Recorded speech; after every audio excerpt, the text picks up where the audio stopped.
Hello there and welcome back to the All Pond Solutions channel. In this video we're going to be taking a look at yet another All Pond Solutions filter, and this one is very similar to one we've taken a look at previously. Now this is the upgraded version of the 1000 EF, which for you guys in the US is known as the Sun 302. I think there might be a version by Top Fin as well, either in the US or in Canada. I'm not sure about that, but when we get into it you might notice that this looks pretty familiar. As I say, this one is the upgraded version. We've already taken a look at the 1000 EF from All Pond Solutions, so it'd be interesting to see what, if anything, is different with this one. I don't think there's a whole lot difference, but hopefully there's a few upgrades. Probably holds a similar amount, so really if you've already watched the previous 1000 EF video, shortly into this you might realise there's not much point in watching this video, but if you're looking to upgrade from the older model to this one, you might want to take a look. Okay, so this one has come directly from the manufacturer, and this was sent to me by a guy with the best name in the world, which is of course Richard. Thank you very much, Richard, for sending me this. Inside of here is exactly as it comes from the manufacturer. So we'll bring the camera in, take the top off, have a look inside. I'll explain how the water flows through it. I'll also point out any glaring differences between this one and the previous version, and then we'll see if we can upgrade it to make it more efficient. Now this one pumps out 1000 litres per hour, which I think is 264 US gallons per hour. Now these filters are apparently for tanks up to 400 litres, which is about 108 US gallons. As we know, those figures are always at least double what it is actually suitable for. But we'll get into it, see how much media it holds and pass judgment on it from there. That opens in pretty much the same way as the previous model. We've got a nice big priming button on there. That's absolutely massive. You know, so when we get it filled up after maintenance and connect all the pipes and everything, we can give it a good priming. Apparently that works pretty well according to the reviews. Okay, so the water comes in through this massive hole and goes down to the bottom of the filter through another massive hole. Now in the model with the UV light, you would have a shroud over here and you would have the UV light in here, so that would slot down there. So the water would come in, it would go over the UV light, down to the bottom and then up through the trays. In ours, we haven't got the UV light. This is the basic model. So water comes in, down to the bottom, up through the trays, gets sucked out through the pump and spat out back to the tank. So when we take this apart, we're expecting to see the foams all in the bottom, because that is where our mechanical filtration needs to be done. So what do we got?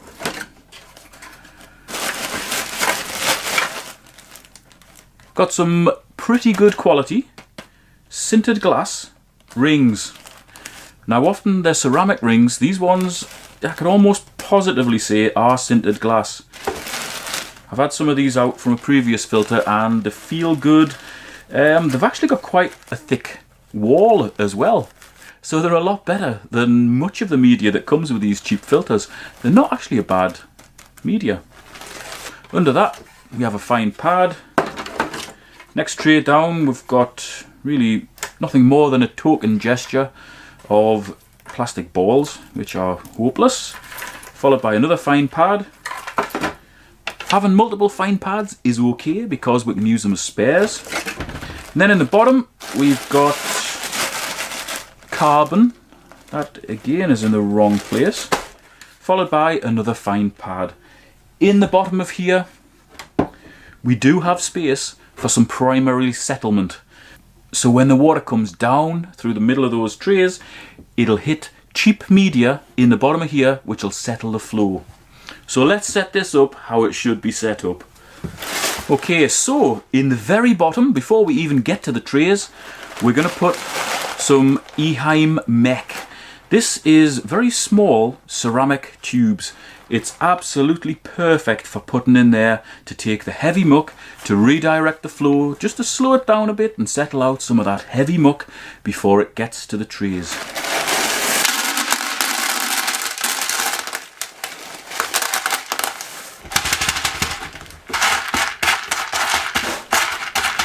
And in there we've got about half a kilo.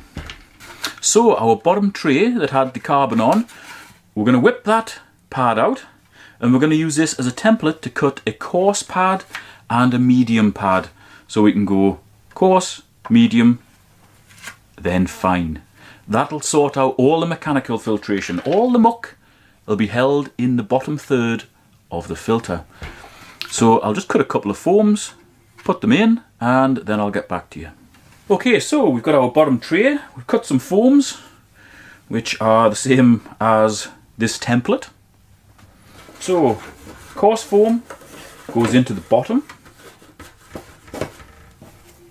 followed by our medium foam, and if you notice, it's got dimples on. That goes down so it faces the flow, and that gives us the maximum surface area, which means it's going to take longer before it gets clogged.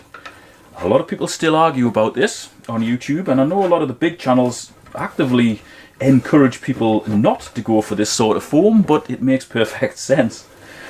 Some of the manufacturers are coming around to the idea of using the dimpled foams because it is better. And the most notable of those is Fluval. In their 07 series, they've started using the dimpled foams. Right, so water comes up, it hits coarse pad, medium pad, and because we've got the flat bit of the coarse pad meeting up with the dimpled bit of the medium pad, that creates cavities, that traps a hell of a lot of muck. Then it goes through the fine pad. Then it travels up through our filter media. So that is the bottom tray complete. We simply drop that in, empty the next two trays out, fill those with filter media, and we're pretty much done. And when we empty those bottom trays out, that gives us two spare fine pads. And because these are disposable when they get totally clogged, that's good. We've got two spares, so I can send those back to Richard. We only need one at a time. Okay, so we've got two trays filled with BioHome Ultimate. They go in, 1, 2, and in each tray there's approximately 1 kilo of media, which for you guys in the US is 2.2 pounds. So in total, in this filter we can get just over 2 kilos. We put the grate on the top, get the pump head back on, and then we're done.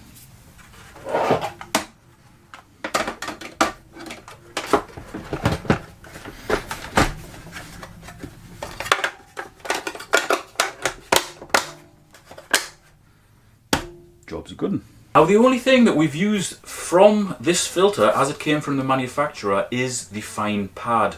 We've added a coarse pad, a medium pad, some primary settlement media and some good biological media. And the biological media I've used, as I said before, is the BioHome Ultimate. That is to support aerobic and anaerobic bacteria. Fair enough, you know, there's a lot of water going through this thing. The actual water itself in here won't be anaerobic, so it won't be anaerobic conditions in the filter. But inside the filter media, the water's slowed right down. Anaerobic conditions develop there. That's how we're able to support aerobic and the anaerobic bacteria. It's the aerobic bacteria that sorts out the ammonia and nitrite, which, to be honest, any filter setup pretty much anyway will do. It's very easy to support aerobic bacteria. The anaerobic bacteria, however, is another matter. That doesn't just grow anywhere. It only likes areas of exceptionally slow flow, deoxygenated water. Areas where ordinarily, if say you're just using ceramic rings or something, you couldn't create that in here. You need that porous media. Slow the flow down, create anaerobic conditions in the media in a safe environment, and then you'll process the ammonia, the nitrite, and also the nitrate. But you do need a certain amount of media to be able to do that. We always say 1 kilo of media, or 2.2 pounds of media, per 100 litres, or 26 US gallons, for a normally stocked tank. If you've got a heavily stocked tank, you can possibly go up to 2 kilos of media per 100 litres, or 4.4 pounds of media per 52 US gallons. Hopefully I've got those figures right. It's difficult to convert all the time.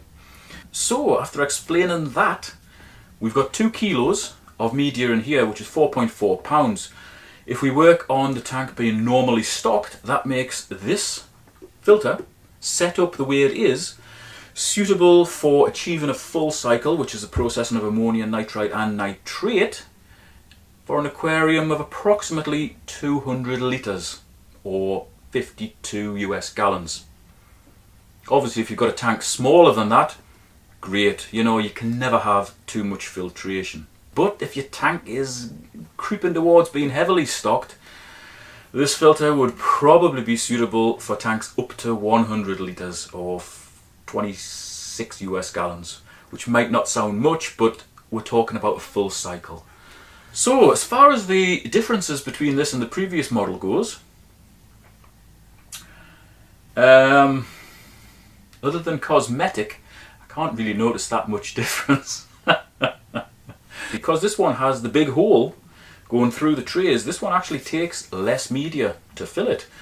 In the previous model, that was the model without the provision for the UV part, we managed to get 1.2 kilos per tray, which was about roughly 2.5 kilos into this. In this we've got just over 2, so we do lose a little bit of the capacity by having that big hole going all the way down the middle.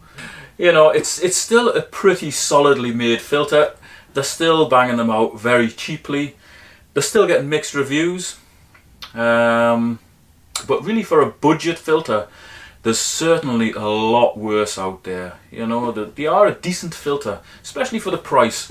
You can get filters for twice the price that are only half as good. So it is something that I would say consider it.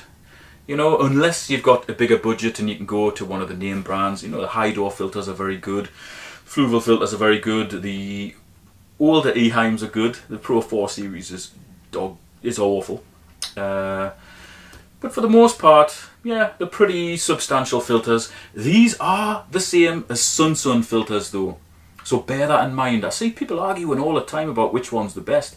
It's like arguing if your right hand is better than your left hand. They're both exactly the same, you know. These come out the same factory in China, whether they go to All Pond Solutions or to Sun, they're exactly the same. So there's no need to argue about which one's better or which one's worse, you know. They're both decent.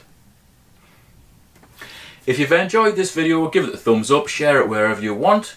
Thanks for watching, and I shall see you in the next episode.